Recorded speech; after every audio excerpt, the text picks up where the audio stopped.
Je n'ai jamais fait la politique. Je n'ai jamais fait la politique. C'est pour la première fois. Priez pour moi. Je n'aimerais pas échouer. A déclaré Grace Amy Coutinho, la nouvelle ministre de la Jeunesse de la République démocratique du Congo. À 38 ans, la fille du fameux pasteur reconnu Coutinho Fernando et sa maman et sa femme ont donné naissance à un enfant qui aujourd'hui devient ministre de la Jeunesse. Bonne ou mauvaise chose? Notre ministre de la Jeunesse, qui est arrivé en Europe à l'âge de 5 ans, aujourd'hui elle a 38 ans, mais nous ne retrouvons même pas un diplôme comparé même au diplôme D6 de chez nous en RDC, ce qu'on appelle le baccalauréat. Quel est le message que la ministre de la Jeunesse envoie à la jeunesse? Pourquoi donc avoir choisi une personne incompétente, une personne sans CV, une personne sans connaissance et maîtrise de la question politique, une personne qui ne connaît que la jeunesse quinoise qu'on compare à la jeunesse congolaise? Puisque être ministre de la RDC, de la jeunesse, ne veut pas dire être ministre de la jeunesse quinoise. Qu'est-ce qui se cache derrière cette nomination et qu'est-ce qui a motivé cette nomination? Bonjour, bonsoir. Nous vous saluons de partout, vous êtes en train de nous suivre à cet espace Analysons Congo et Eke News. Certes, cette nouvelle, elle n'est pas à démontrer et nous la connaissons tous. Elle est en train de faire fureur, elle fait couler l'encre et le salive. Abonnez-vous, restez connectés et suivez-nous sur Eke News, Analysons Congo. Partagez au maximum et soyez connectés. Bon. Le président de la République a nommé plusieurs personnes. Notamment, nous disons la première ministre, mais c'est le président qui a fait ces nominations. Et dans ces nominations, on retrouve le nom d'une certaine Grace Amy Coutinho. Déjà, Grace Amy Coutinho n'est pas congolaise. Et je sais que ça va paraître fou, et je sais que des gens vont sauter sur moi. Sa maman, elle est de Bazouélé, si je me trompe. Et son papa, il s'appelle Fernando Coutinho. J'aimerais que quelqu'un me montre la carte de la République démocratique du Congo et qu'il me pointe du doigt, il me dit, ici, il y a les Fernando. Si vous me trouvez les Fernando en République démocratique du Congo, alors, bravo. Les Fernando, puisque son papa, c'est un Muzombo, il est de l'Angola. Mais je me suis toujours posé la question, pourquoi quand c'est un nom congolais de l'Est, ça crée polémique, mais quand c'est un nom congolais de l'Ouest, on comprend. Donc le mal ne vient que de l'Est, et l'Ouest, c'est pas un mal. Je me suis toujours posé la question. Pourquoi quand on dit que c'est un Rwandais, ça pose un problème, mais quand on dit que c'est un Muzombo, un Congolais, ça ne pose pas problème. Et quand on est Muzombo, on est Congolais, on est des pères et mères. Quand on est Muzombo, on est Congolais, et quand même Félix lui-même vous dit que son papa et sa maman a des acquaintances angolaises, mais on dit qu'il est Congolais. Et là encore, la ministre de la jeunesse congolaise, elle est à moitié, elle n'est pas congolaise. Elle a 50% un sang non congolais, un 50% un sang congolais. Comme la ministre des Affaires étrangères aussi. Mais jusque-là, ce ne sont pas des problèmes puisque ça vient de la décision de Félix, le Saint Félix. Ok. Alors, notre ministre de la Jeunesse, elle est arrivée en Europe à l'âge de 5 ans. Mais j'ai cherché et je continue à demander que quelqu'un puisse m'aider. On n'a pas retrouvé son CV, on n'a pas retrouvé ses compétences. On nous dit seulement qu'elle est sortie. Très tôt, elle est entrée dans l'œuvre du Seigneur. Elle a commencé à servir. C'est pas une mauvaise chose. Mais même dans l'œuvre de Dieu, nous tous, je suis aussi serviteur de Dieu. Nous avons il y a des études qu'on a faites pour l'être.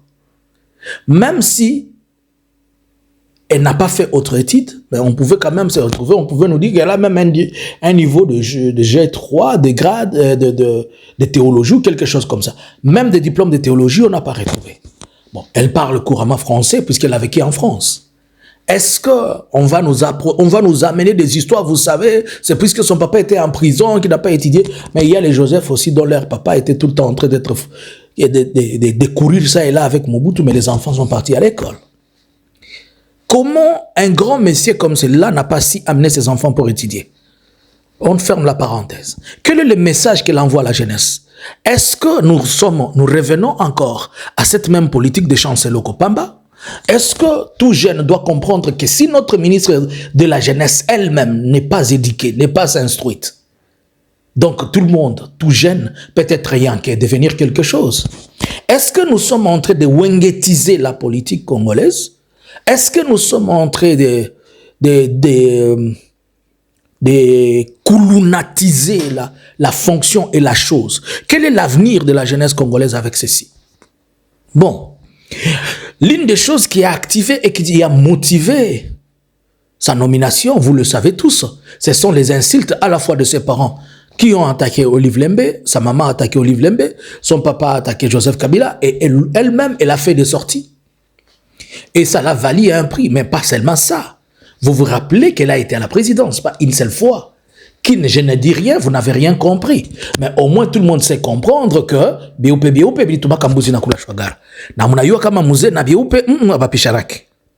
je n'ai rien dit, vous n'avez rien compris. Cependant, vous allez vous rappeler que même après sa sortie, elle a semblé avoir de l'acquaintance et de la connexion avec la présidence.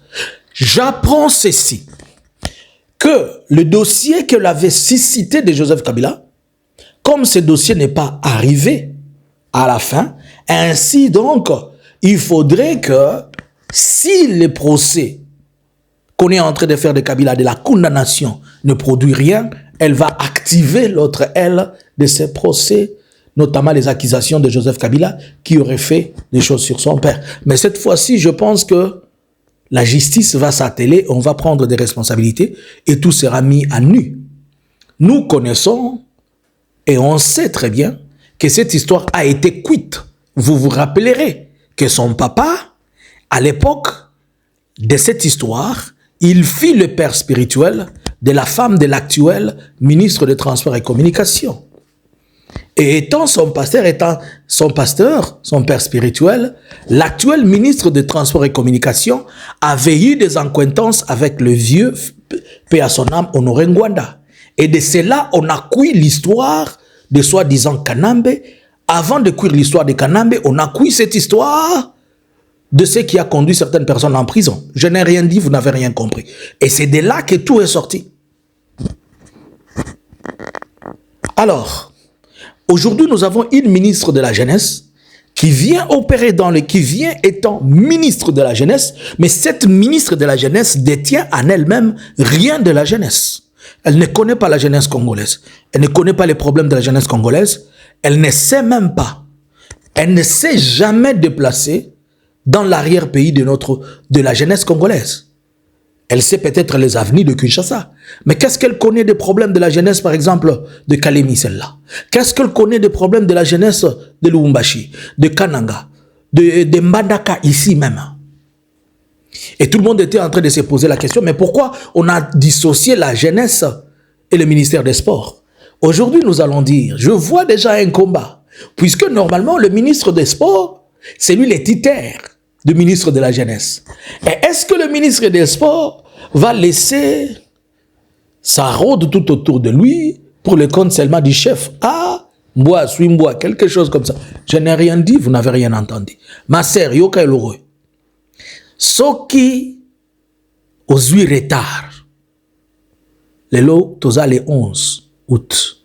Et que par hasard, ou comme il convaincu yako kula retard wana et rememon aliwa. Po et ko komela yo retard mais ko créer mindondo ko linga olat sango mutuboko boye ko simbate. Soki retard eye olingo salango boye piu. Retard wana et ko memon aliwa. Soko yoki te, nous on évolue avec l'analyse. La réalité c'est que elle a été mise à ses fonctions pour essayer de répondre à un besoin politique qui est caché. Mais ces besoins politiques, nous allons les connaître dans les jours. Wait and see. Wait and see.